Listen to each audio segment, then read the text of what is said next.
Bom dia, meus amigos, boa tarde, boa noite a todos vocês que curtem o nosso canal, um canal pequeno, mas é feito para vocês.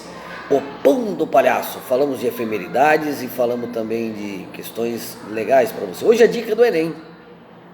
E a dica do Enem de hoje é sobre direitos trabalhistas, tá? Direitos trabalhistas, onde no mundo que nós vivemos neoliberal, ela é muito atacada, né? Muito deixado de lado os direitos trabalhistas, né?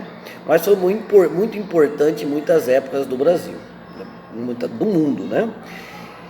Os direitos trabalhistas começam basicamente, né, com a Revolução Industrial e algumas manifestações, né? O ludismo, principalmente o cartismo, como manifestações contrárias à exploração do trabalhador, né? E com a exploração do trabalhador também vem as grandes teorias sociais, inclusive a marxista, vem jogar luz, né, sobre o quanto o sistema capitalista ele se importa com o trabalhador, né? As condições de trabalho. Então, a primeira revolução industrial, o que é legal você dar uma olhadinha? Como foram formadas no meio urbano, né, as fábricas e as cidades foram mexidas, né? Basta dar uma olhadinha aqui no século também 19 e começo do 20, os bairros da cidade de São Paulo, né? Brás, Bexiga, Barra Funda, são bairros operários, ou seja, a cidade vai crescendo em volta, né? E por muito tempo nós tivemos bairros operários, times de futebol montados por operários também, são muitos, principalmente no leste europeu, tem muito, né? Aqui no Brasil os times de futebol são montados, alguns por imigrantes, né? Mas esses imigrantes têm também ligação com o trabalho, café, depois a industrialização em São Paulo, né? E depois a grande massa de mão de obra que vem para São Paulo nos anos 50, 60 e 70 também, né? Mas quando nós falamos em direitos trabalhistas, nós estamos falando dos trabalhadores urbanos, primeiramente, que foram contemplados por quem? Vargas, né? Apesar de nós tivermos uma grande greve operária no Brasil em 1917, né, uma greve que pedia por melhores condições de trabalho, melhores salários, foi somente com Vargas e seu ideal nacionalista que ele percebeu que o grande processo viria através do Estado, um grande processo de desenvolvimento e a partir da industrialização. E você precisava de mão de obra qualificada para essa indústria que iria nascer no Brasil, né? E aí são criados institutos de educação, como o Senai, né? E vão ser criados também alguns direitos trabalhistas, como férias remuneradas, jornada de 8 horas, né? O descanso também remunerado, e vai começando a criar o que lá nos anos 40 nós vamos ter a famosa CLT, que é a consolidação das leis trabalhistas, né? Então é muito importante você estudar Vargas e o direito trabalhista.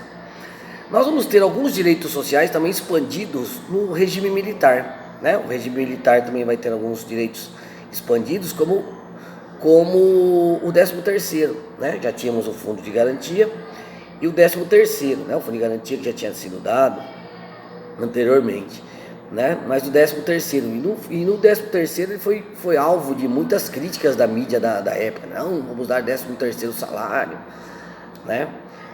E hoje é impensável a gente ficar sem 13º salário, né? Uma das partes da nossa vida que contribui com a economia no final do ano, né?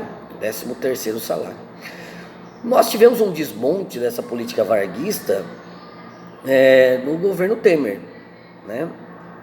E qual foi a sacada do governo Temer? Na realidade, eles queriam politicamente diminuir a influência dos sindicatos na política nacional, né?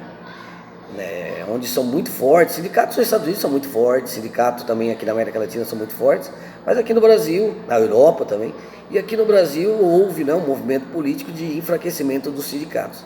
E aí, o grande desmonte do Estado varguista por Temer, né, foi a questão de o acordado, ou seja, quando se tem acordo entre as partes, entre os trabalhadores e os patrões, ele vale mais do que o legislado. O acordado vale mais do que o legislado, né? Portanto, pode-se negociar, inclusive, queda de salário, né? Queda de salário, que antes do governo Temer era impensável, né? Então, muito legal você dar uma olhadinha aí na evolução das leis trabalhistas. E agora, com o governo Bolsonaro, a noção que se faz é: ou vocês têm emprego ou vocês têm direitos trabalhistas, como se as duas coisas não pudessem conviver, né? Direitos trabalhistas mais empregos.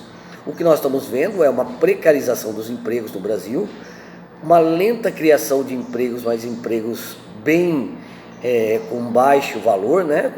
Com uma qualificação menor. Estamos vendo fuga de cérebros, infelizmente, do Brasil, ou seja, os doutores brasileiros e os grandes nomes que pensam em tecnologia no Brasil estão indo para fora do Brasil, morar fora. Então a fuga de cérebros também é um grande problema para o Brasil. E a uberização, né? O cara que não tem mais carteira assinada, ele vai trabalhando, né, por dia, por hora, sem direito trabalhista algum.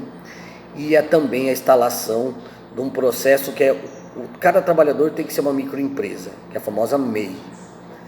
Aí, meus amigos, é uma questão ideológica, né? Eu acredito que quanto menos legislações trabalhistas nós tivermos, pior é, né? Porque o trabalhador num país como o nosso, onde as relações de trabalho são desiguais, né? Você vai querer colocar na mesa de negociação um patrão e o trabalhador que está passando fome, está passando dificuldade, uma grande massa de pessoas querendo emprego. E é isso, o sistema neoliberal conseguiu fazer isso no Brasil, tá? Os empregos têm aumentado. E quais são as saídas para a gente enfrentar, né, esse desemprego? Alguns vão dizer: investindo mais em educação em ciência e tecnologia, né? Investindo mais em educação em ciência e tecnologia e também com linhas de crédito para pequenos produtores, pequenas empresas também. Eu acho que não passa por tirar direitos trabalhistas. Eu acho que o vilão da economia não é o trabalhador. Pelo contrário, o trabalhador é a solução. Um beijo no coração. Voltaremos amanhã, talvez, quem sabe. Mais algumas dicas do Enem. Hoje foi sobre direitos trabalhistas. Um abraço.